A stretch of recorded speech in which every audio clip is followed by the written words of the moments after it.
여러분들 최근 삼성전자가 수원지방법원에 가처분 신청서를 제출하는 초유의 사태가 발생했습니다. 노조의 파업을 법원이 나서서 막아달라는 매우 강력하고 이례적인 법적 조치입니다. 대한민국 시가총액 1위 기업이 자사 노동조합을 상대로 법정 카드를 꺼내든 상황을 두고 대다수의 언론은 삼성의 심각한 위기라고 앞다투어 보도하고 있습니다. 지난달 삼성전자 주주분들에게는 실로 고통스럽고 긴 시간이었습니다. 중동 지역의 지정학적 리스크로 인한 환율 급등, 외국인 투자자들의 거센 매도세까지 겹치며 삼중고에 시달려야 했습니다.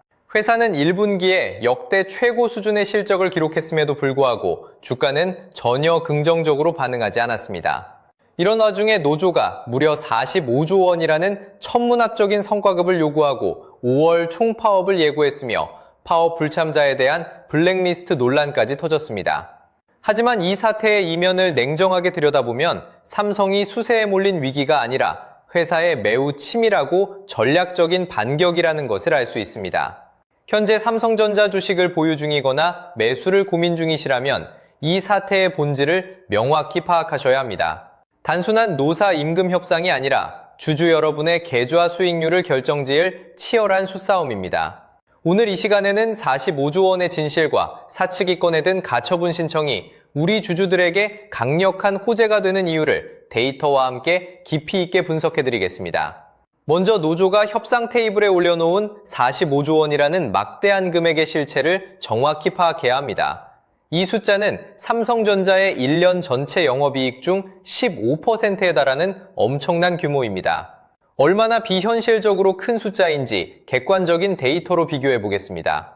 지난해 주주 400만 명이 수령한 총 배당금이 약 11조 1천억 원입니다. 그런데 7만 명 수준의 반도체 부문 직원들이 그 배당금의 4배에 달하는 금액을 성과급으로 한 번에 가져가겠다는 요구를 하는 것입니다. 1인당 금액으로 환산하면 약 5억 8천만 원으로 직원 평균 연봉의 약 4배를 오직 성과급으로만 지급해달라는 주장입니다. 더욱 뼈아픈 것은 연구개발 투자액과의 비교입니다. 작년 한 해 동안 삼성전자가 미래기술 확보에 쏟아부은 총 금액이 37조 7천억 원입니다. 즉, 대한민국의 반도체 패권을 위해 투자하는 자본보다 당장 직원들이 나누어 가지겠다는 성과급 요구액이 7조 원이나 더 많습니다. 나아가 사측은 경쟁사인 SK하이닉스와 동일한 수준인 영업이익의 10%를 성과급 재원으로 약속했습니다. 이에 더해 임금 인상률 6.2%를 보장하고 서울 지역의 집값을 고려하여 최대 5억 원을 저금리로 빌려주는 주택 대부제도, 출산 경조금 상향, 복지 포인트 추가 등 업계 최고 수준의 파격적인 복지 패키지를 제안했습니다. 회사로서는 상당히 파격적인 양보를 한 셈입니다. 그럼에도 협상이 단 48시간 만에 파행으로 치달은 핵심적인 이유는 따로 있습니다. 바로 성과급 상한제, 즉 OPI의 폐지 요구에 있습니다. 현재 삼성전자는 성과급이 개인 연봉의 50%를 넘지 못하도록 상한선이 설정되어 있습니다. 노조는 이 상한선 자체를 완전히 없애달라고 요구합니다. 여기서 치명적인 문제가 발생합니다. 삼성전자는 메모리 사업부, 파운드리 사업부, 시스템 LSI 사업부 등 각 부서의 실적이 천차만별입니다. 만약 상한선이 사라지게 되면 실적이 우수한 특정 사업부의 성과급은 천정부지로 치솟는 반면 상대적으로 부진한 시스템 LSI 사업부 등의 성과급은 기존 47%에서 11% 수준으로 수직 하락하게 됩니다. 즉, 전체 파이를 키워 다 같이 성장하자는 발전적인 방향이 아니라 특정 부서의 몫을 극대화하기 위해 다른 동료들의 몫을 가차없이 희생시키는 부조적인 제로섬 게임을 요구하는 것입니다. 한 번 인상된 성과급 기준은 결코 다시 낮아지지 않는다는 점도 명심해야 합니다. 삼성전자가 노조의 요구대로 영업이익의 15%를 지급한다면 내년에는 경쟁사인 SK하이닉스 노조가 12% 이상의 더 높은 비율을 요구하며 파업에 나설 것입니다.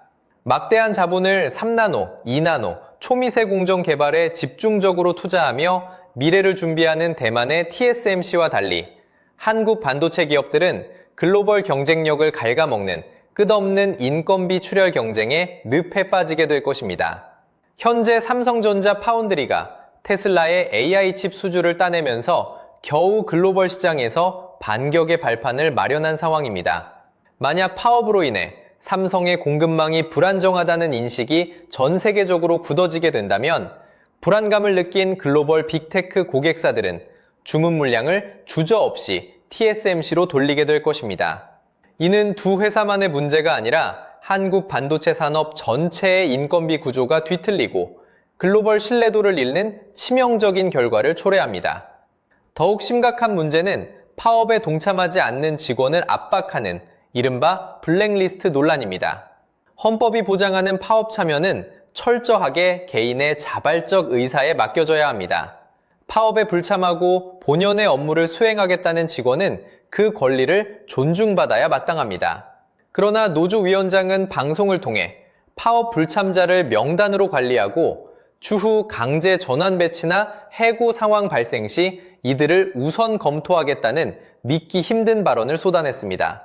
실제로 사내 메신저를 통해 성명, 노조 가입 여부가 적힌 명단이 유포되었습니다. 삼성전자가 경찰서에 개인정보보호법 위반 혐의로 형사고소장을 접수한 것은 이러한 위압적이고 불법적인 행위에 대한 사측의 단호한 법적 대응입니다.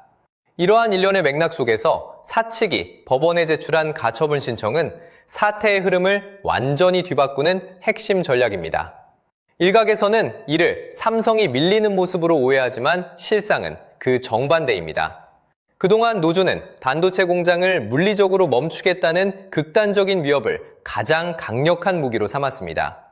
반도체 생산 라인은 24시간 멈춤 없이 가동되어야 하는 초정밀 공정입니다. 공정 중간에 사람이 빠져 가동이 중단되면 재처리해야 하는 웨이퍼가 쏟아져 막대한 손실이 발생하고 고객사와의 납기 약속을 지키지 못해 기업 신뢰도가 추락합니다. 더 무서운 것은 안전 문제입니다. 반도체 생산 공정에서는 치명적인 독성 화학물질이 대량 사용됩니다. 필수 안전 인력이 제자리를 지키지 않고 이탈할 경우 화학물질 유출이나 대형 화재 위험으로 직결될 수 있습니다. 과거 삼성 바이오로직스 역시 연속 공정의 특성을 근거로 유사한 가처분을 신청한 전례가 있습니다.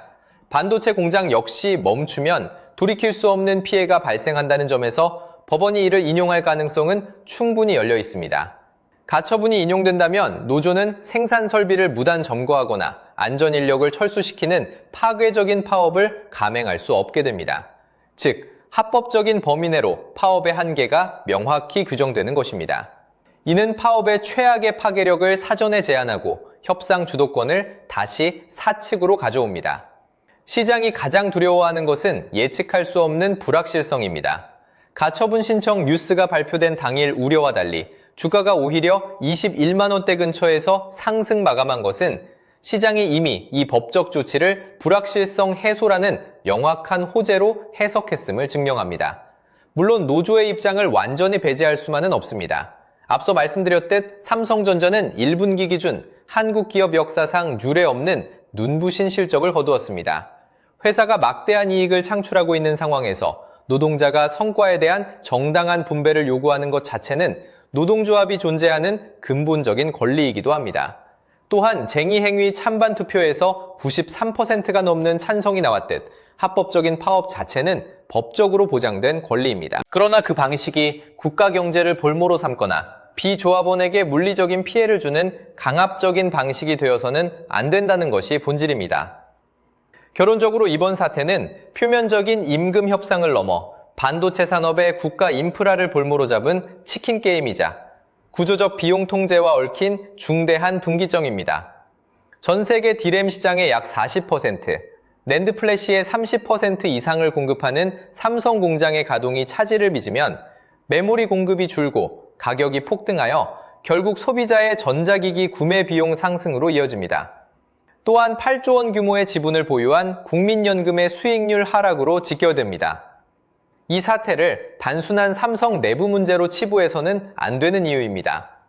투자자 여러분께서는 다음 두 가지 시나리오에 철저히 대비하셔야 합니다. 첫째, 법원이 가처분을 인용할 경우입니다. 극단적인 공장 점거 등 파업 범위가 제한되고 생산 차질 리스크가 통제되므로 현재 주가 수준이 사실상 단단한 바닥권이 될 확률이 매우 높습니다. 시장의 불확실성이 해소되며 억눌렸던 주가는 빠르게 안정을 찾을 것입니다. 둘째, 가처분이 기각되어 전면 파업에 돌입할 경우입니다. 극단적 쟁의 행위에 대한 제약이 사라지면서 단기적인 공포 심리가 극대화되고 글로벌 고객사의 이탈 우려로 주가가 20만 원 아래로 크게 출렁일 가능성을 열어두어야 합니다. 하지만 1분기에만 133조 원 매출, 영업이익 57조 원을 달성한 그 막대한 기초 체력이 하루아침에 무너지지는 않습니다. 2024년 25일간 이어진 첫 파업 사례를 복기해보아도 시장의 공포가 극에 달해 투매가 쏟아지던 시점이 역설적으로 가장 저렴하게 주식을 매수할 수 있었던 최고의 구간이었습니다. 따라서 당장 눈앞의 불확실성과 시장의 공포 심리에 휩쓸려 섣불리 주식을 매도하기보다는 핵심 이벤트 일정들을 주시해야 합니다. 4월 23일 노조 결의대회에 얼마나 많은 인력이 결집하는지, 4월 29일 실적 발표 컨퍼런스 콜에서 경영진이 어떤 대응 메시지를 던지는지, 5월 21일 예고된 파업이 어느 정도 규모로 강행되는지를 꼼꼼히 확인한 뒤에 비중을 조절하시는 전략을 강력히 권해드립니다. 증권사들이 제시하는 삼성전자의 목표 주가는 최고 30여만 원에 달합니다. 리스크라는 먹구름이 걷히는 순간 억눌린 기업 가치가 무섭게 폭발할 것입니다. 공포에 흔들리지 않고 냉정하게 타이밍을 재는 여유, 그것이 지금 가장 비싼 수익을 가져다줄 투자의 지혜입니다. 오늘 준비한 소식은 여기까지입니다. 오늘 내용이 유익한, 도움이 되셨다면 구독과 좋아요, 알림 설정 부탁드립니다. 다음 시간에도 한 발 앞선 경제 정보로 찾아뵙겠습니다. 시청해주셔서 감사합니다.